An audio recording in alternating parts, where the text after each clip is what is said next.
Good afternoon, my friends. Make sure to like, comment, subscribe, and turn on notifications so I can be with you forever. I'm going to be leaving my email in the description, so if you want any production lessons, spiritual guidance, astrology chart readings, or tarot card readings, feel free to hit me up and we can book a session. And as well, I will also like to promote my YouTube membership program, where there I will be doing daily financial tarot readings, as well as doing special lecture series of educational material, as well as production lessons and all kinds of other stuff that will continue on as I develop my YouTube platform, so to speak. So now for the topic at hand, which I want to emphasize that this is going to be kind of like, I'm going to take a break from discussing Chinese politics because it's getting kind of boring and I don't really want my channel to be the focus of it, but I think it's important to talk about because I don't think it's particularly wise to stray away from political discussions or think that political discussions are separate from anything doing with spirituality or art in general. That's all kind of interconnected, and I think looking to the future and seeing how the world is going to shift, where China is and what China's doing and what China's planning and what China wants to accomplish as a nation, as a government structure, as a cultural group of people, which is very heavily rooted in the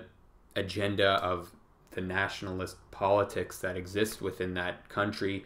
It's very important to recognize those aspects and see how the world is going to be shifted from whatever they're planning, so to speak. I just finished this book, which I highly recommend for anybody to read, understanding what China wants to accomplish, and especially Xi Jinping, what his mindset is as a leader.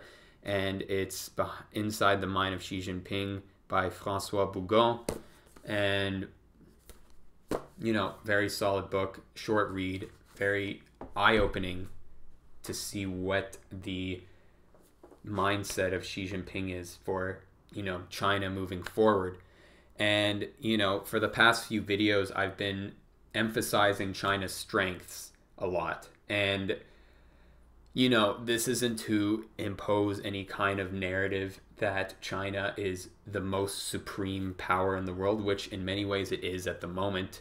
But there is a lot of weaknesses within its own government structure, within its own culture, within its own organization as a nation that is, I'm going to look into today, specifically relating it to American aspects and American ways of living and American political structures that have worked for America that China tends to ignore. And the main facet of this is understanding cultural appropriation, which I've touched upon in my previous video, but it was kind of at the end of the video, so most people don't watch the full video whenever I upload it. They kind of tune in for like 2 minutes and then, form an opinion about what I said and then leave an angry comment or something, or dislike it, whatever. But the thing that I want to emphasize here about cultural appropriation and why China, since, Deng Xiaoping in the late 70s, early 80s, when he started reforming Chinese socialism, or as he calls it, socialism with Chinese characteristics, when he started opening up the market economy and letting in westernized aspects of business and commerce into the country, was when China boomed as an economic growth. Right? Because of the fact that they were dealing directly with Americans and American culture and appropriating that culture. But the thing that I want to emphasize here is that there is a proper way to deal with appropriation, which I think China has done very effectively, but now they are going backwards from that mentality and choosing not to see the benefits of what they did in the 90s and into the 2000s that was extremely beneficial, which was utilizing appropriation to the benefit of their own country. When appropriation becomes bad is when it's an appropriation of a culture that is not pro your own culture, right? So the thing is like the best example I always use and I always emphasize is the utilization of Italian food. Italian food is directly a cultural appropriation of Chinese food with noodles and dumplings and, you know, all varieties of different foods. When Marco Polo traveled there and he brought back, like, hey, look at this cool stuff. What made Italian food significantly better was not the fact that they were just taking culture and just putting it in their own. And this is another aspect. They didn't just see Chinese culture, Chinese food as being superior to Italian food. This is the big kicker. They didn't see it as superior or inferior, just said, oh, this is cool. Let's use this for our own benefit, right? This is the aspect that China did in the 90s when understanding Chinese businesses and understanding how American businesses work. They were just taking things that existed already in America and saying, hey, we can use this for our own government, for our own political structure, for our own economy. What they didn't do was say, this is superior, let's replace our old system with this new system that we've discovered. Anytime something like that happens, there's usually a decay in terms of culture, in terms of how people generally, their well-being in general kind of goes down because you're eradicating history, so to speak, which is the main aspect in this book that I've learned to understand from that political viewpoint, and that Xi Jinping is very against, is historical nihilism, which is the aspect of asserting that history and culture and traditions are completely meaningless when living in the present contemporary world, that we are basically free to choose whatever we want, when in reality it is important to draw upon history because that's what's led us to this present moment. History is always in a state of flux and is always shifting and defining what things are in the present.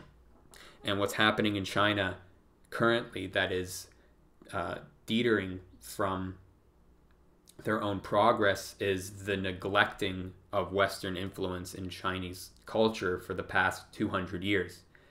You can look this up yourself. There's a Wikipedia article, or you can find a translation of it, but it's called Document 9. And Document 9 was a leaked document from the Chinese government when Xi Jinping was put into power, which basically puts down in verbatim the exact goals and fears of the Communist Party of China and what they're afraid of from Western influences, right? And there is a list that I'm just getting off the top of my head, but mostly it deals with neoliberalism, democracy, civil, whatever, basically just Western ideals that have existed throughout this time, basically dealing with freedom, liberty, and all this other stuff that China does not want to have tainted in Chinese culture. The problem with that mentality and the problem with believing that that's important is the neglection that that culture hasn't already happened and hasn't already impacted Chinese culture to begin with, which is the main reason why those ideas are coming up a lot in China, especially in Hong Kong with all these revolts that are happening. Not necessarily revolutions, it's a revolution. But this is important because when the Chinese government is trying to restrict the influence of Western aspects, it's negating the reality that a lot of what China is today was directly influenced by the West.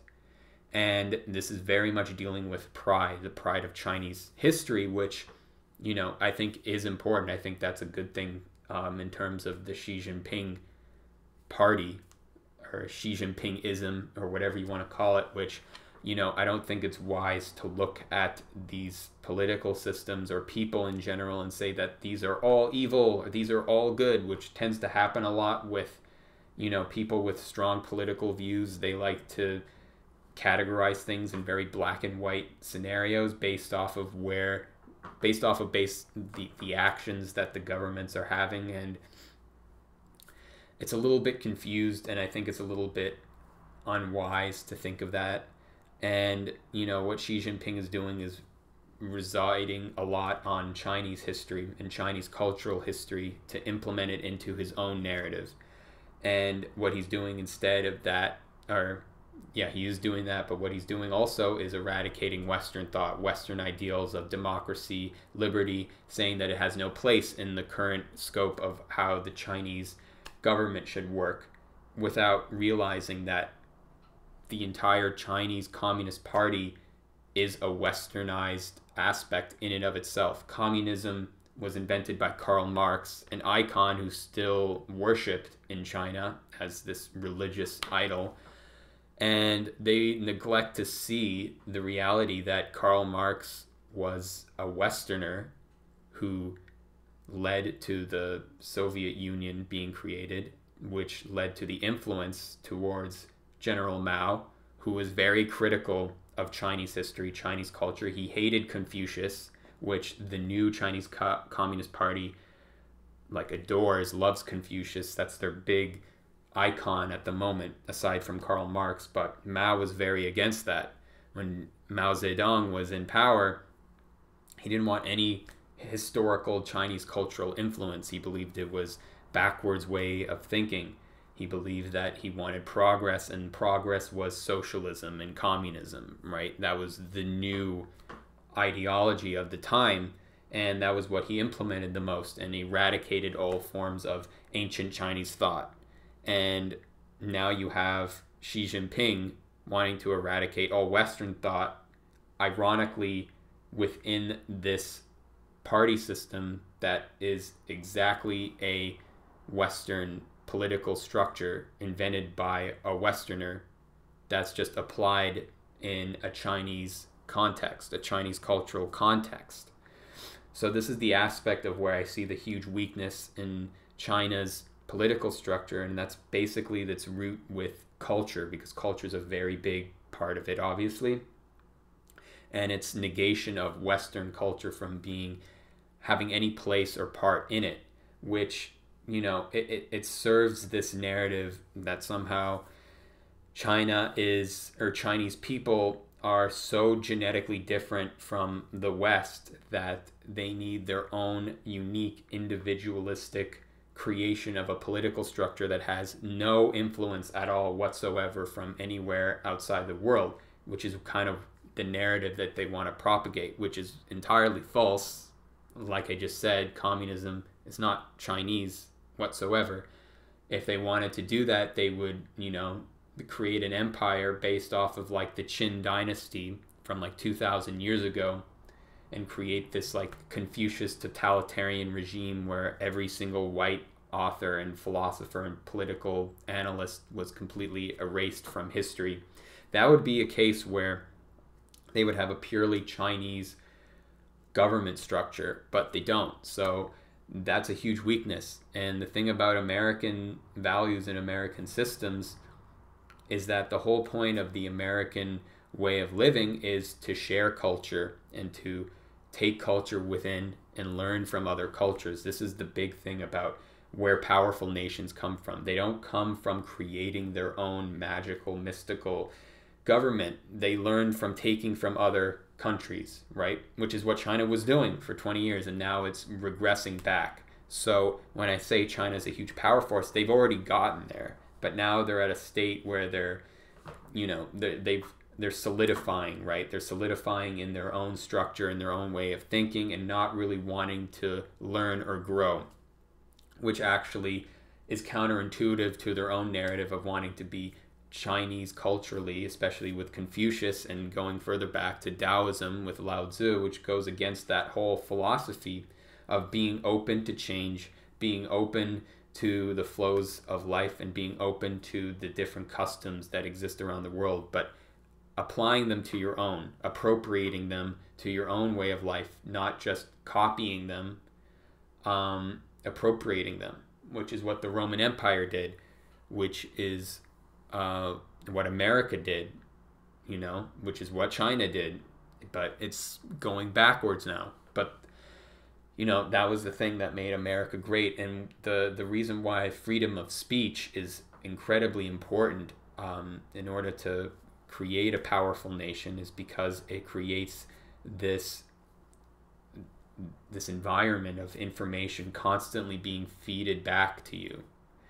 And when you are living in that kind of environment, you are receiving information from every single point of view to the point where your perspective of the world is so vast that no matter what circumstance or what worldly event from a third-party source happens to you, whatever comes to you, you can adapt to it, right? Which is the whole point of where China's strengths used to reside, and it's been waning, is their adaptability to certain contexts, to certain ways of living, which their main fear of Western ideas and Western philosophy and Western political structures is going to be the part that is going to undermine their nobility and undermine their ability to overcome obstacles that come their way. Because if there is a solution to a problem, their solution is we have to make the Chinese solution, because they're so caught up in their own pride of being Chinese and Chinese greatness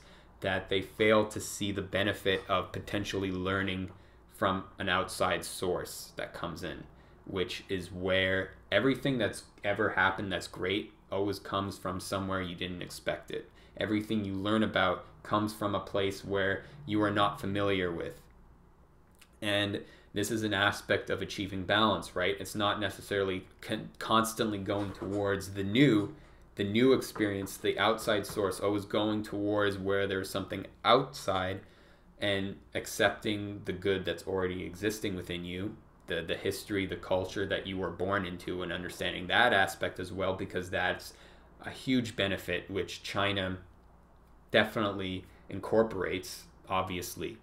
They have a huge cultural respect for themselves, which has been being built up in the last few decades, which was kind of, waning a lot, especially with this huge economic boom.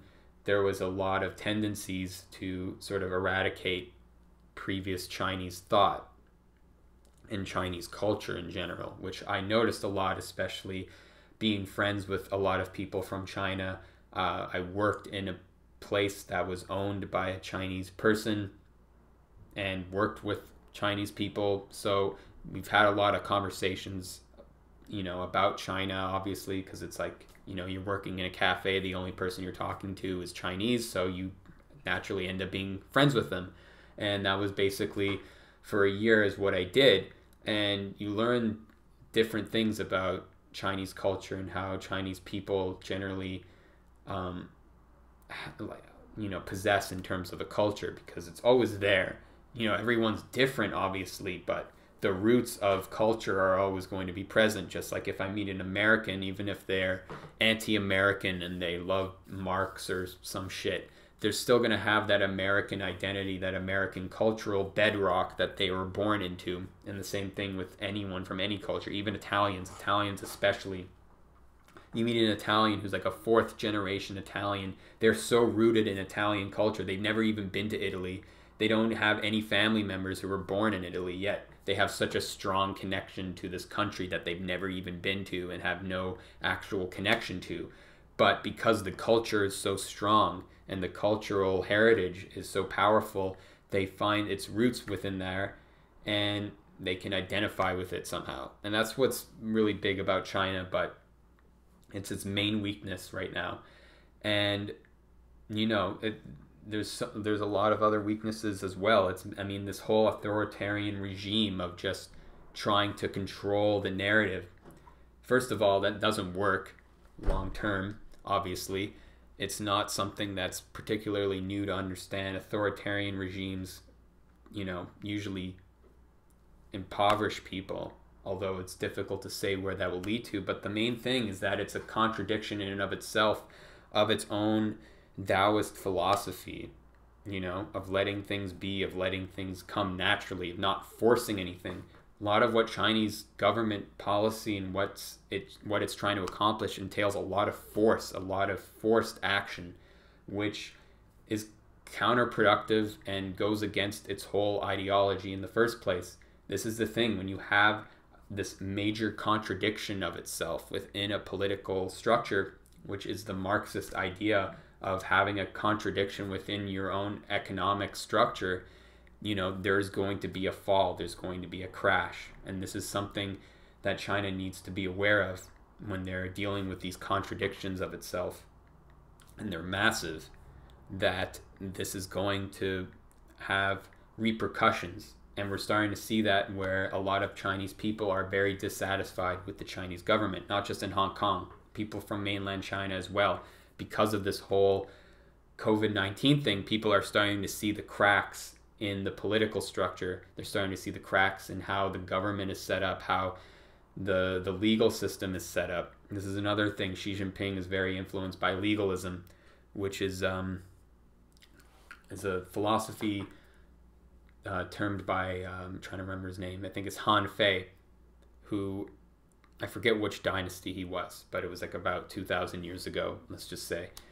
And, you know, his ideology and his beliefs were based around, you know, fear and law and following law and making sure that people follow the law, not because the law is, there's like this weird thing that he said, but I can't remember it off the top of my head. But basically it's based around law and legal structures and making sure people follow the law in, you know, a rigid context. And Xi Jinping's modicum of that is making sure that corruption, especially amongst politicians and people upholding the law, are not corrupt in themselves.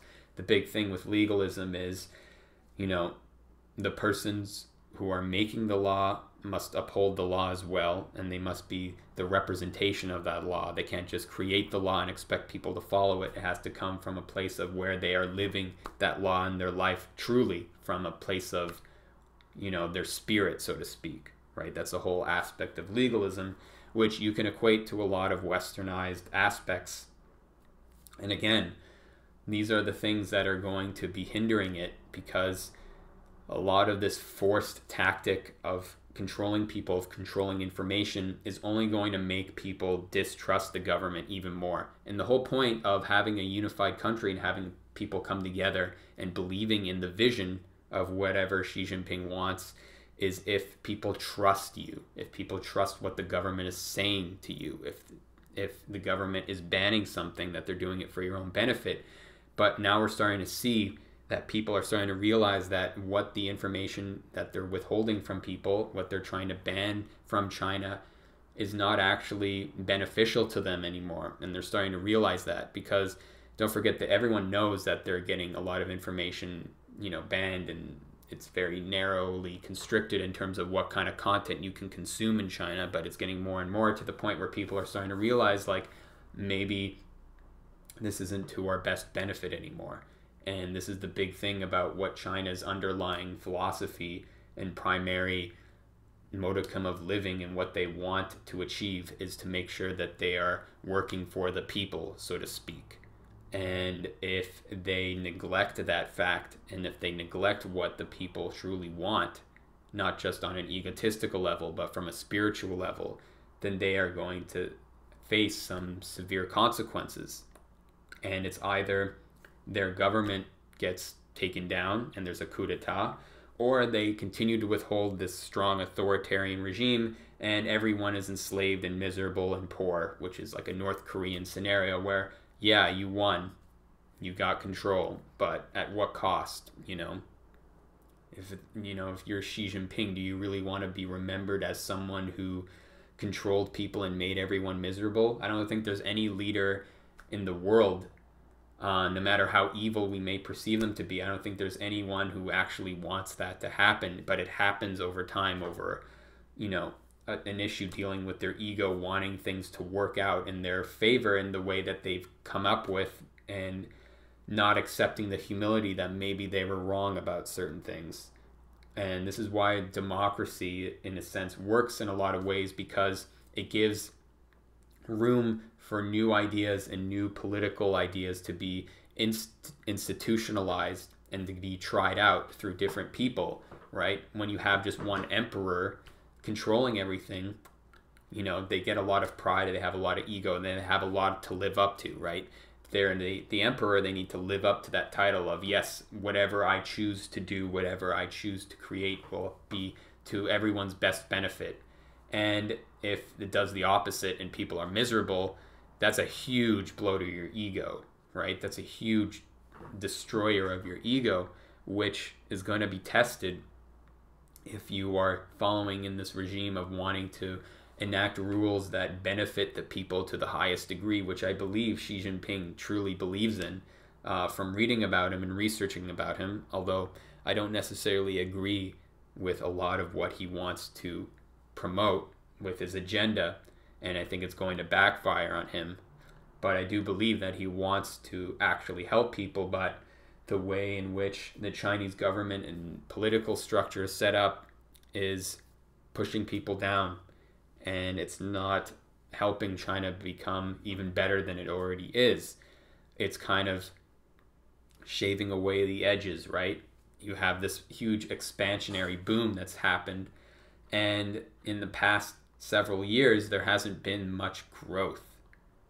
There has been a lot of cutting away, of refining this vision, and if it's done the same way that I'm reading about it and how I'm internalizing it and understanding it, I don't see it having a long-term power. But China is also very adaptable, as it has been in the past 20 years. So we will have to see where they will go. And hopefully Xi Jinping has humility to understand where his policies might have worked or might not have worked.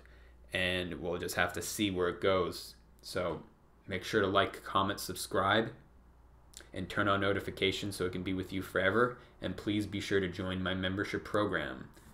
Peace.